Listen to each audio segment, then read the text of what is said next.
Major general Sanjay सोई sir, ये air space जो बंद किया गया है, आपको लग रहा है कि अब इस मामले में मिडिल ईस्ट बहुत ज़्यादा स्ट्रांगली बिहेव करने जा रहा है?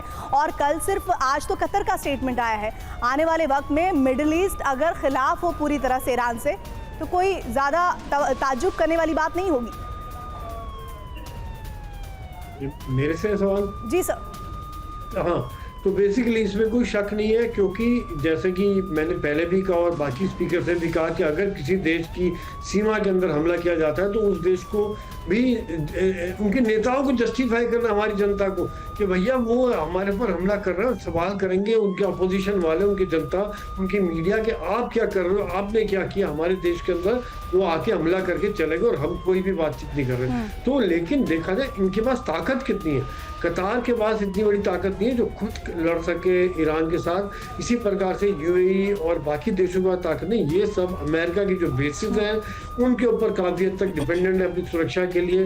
और जैसा ईरान की एक मजबूरी है कि वो अमेरिका के मेन लैंड पर हमला नहीं कर सकता, यही कारण है कि ईरान बार बार उन्हें बताने की कोशिश कर रहा है, लेकिन कितना सफल होगा?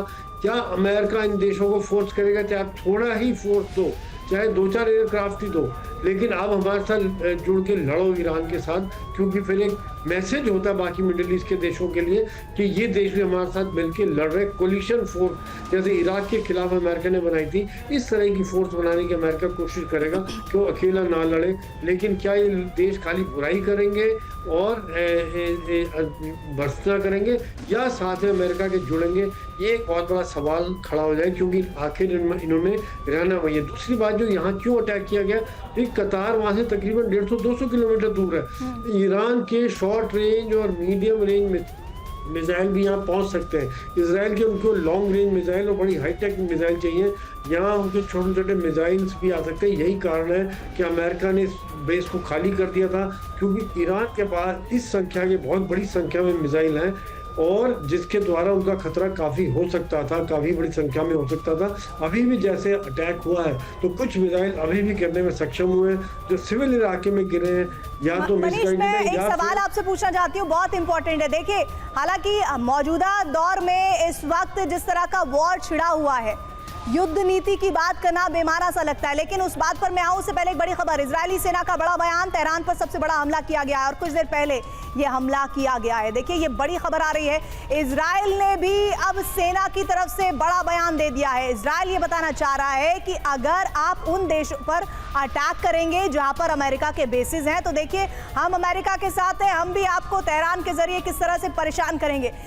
युद्ध नीति की बात मनीष मैं करना चाहती हूँ। हालांकि हाल फिलहाल में रूस यूक्रेन का युद्ध हो या इजराइल ने जिस तरह से प्रॉक्सीज को टारगेट किया है, हमने गाजा का एक क्लासिक एग्जांपल देखा है, लेकिन क्या आपको लगता है कि ईरान युद्ध नीति को लेकर किसी भी तरह का जस्टिफिकेशन नेशनल प्लेटफॉर्म पर दे पाएगा? क्योंकि आपके ऐसे पड़ोसी मुल्क जिनकी दूरी, जैसा कि अभी हमारे एक्सपर्ट्स भी बता रहे हैं, 150-200 किलोमीटर, और आप इस तरह से टारगेट कर देते हैं, तो फिर तो कोई भी देश अपने आप को महफूज नहीं समझेगा। जिसके बगल में युद्ध चल रहा हो सोच रहा होगा कि कभी भी हम पर भी हमला हो जाएगा। मनीष, देखिए, ये बात तो सही है कि आज की तारीख में अब कोई भी देश तटस्थ नहीं रहा, बल्कि हर देश का इंटरेस्ट है, और जो उसके पार्टनर देश हैं अगर वो युद्ध में हैं तो आपको भी युद्ध में उतरना ही पड़ेगा देर सबेर। आप आज देखिए कि आज की टाइमिंग कितनी इंपॉर्टेंट है। ईरान के विदेश मंत्री पुतिन से मिलते हैं और उसके तुरंत बाद अमेरिका के बेस पर हमला हो जाता है। यह आसान बात नहीं है। पहली बार अगर आप देखें तो सेकेंड वर्ल्ड वॉर के बाद पहली बार इस तरह से अमेरिका की ताकत को, अमेरिका की सत्ता को किसी दूसरे मुल्क ने चुनौती दी है। अभी तक जो हमले होते थे वो आतंकी हमले होते थे या हुती वगैरह के हमले होते थे, लेकिन एक सॉवरेन कंट्री, एक संयुक्त राष्ट्र का मेंबर देश के तौर पर अगर आप देखें, जिसने सीधे अमेरिका के बेस पर वियतनाम का युद्ध या अफगानिस्तान के युद्ध को आप अलग काट के रखिए, क्योंकि वहाँ पर अमेरिकी सैनिक गए थे, वहाँ लड़ रहे थे, लेकिन ऐसा नहीं था कि किसी तीसरे मुल्क में अमेरिका के बेस मौजूद हो। मुझे नहीं याद आता है कि वहाँ पर जाकर किसी ने अटैक किया। तो ईरान ने दरअसल कतर पर नहीं, अमेरिका के जो सत्ता पर, अमेरिका के वर्चस्व पर अटैक किया है। और यहाँ पर अमेरिका की मजबूरी है कि वो कतर की इज्जत के लिए, कतर की शान के लिए जाकर लड़े। क्योंकि अगर वो नहीं लड़ेगा तो जो बाकी मध्य पूर्व देशों में जो उसके बेस मौजूद हैं, तो या तो अब मध्य पूर्व के उन देशों की जनता अपनी सरकार से कहेगी कि अमेरिकियों को बाहर करिए क्योंकि अमेरिका की वजह से हम जंग में नहीं फंसेंगे, या नहीं तो फिर ऐसी स्थिति में अमेरिका को खुद लड़ना पड़ेगा। आप इस बात को इसीलिए ईरान के इस हमले को अमेरिका के नजरिए से बताने की कोशिश कर रहे हैं। क्या कतर उतने ही सहज तरीके से इस अटैक को लेगा? बहुत मुश्किल है इस सवाल का जवाब हाँ में देना।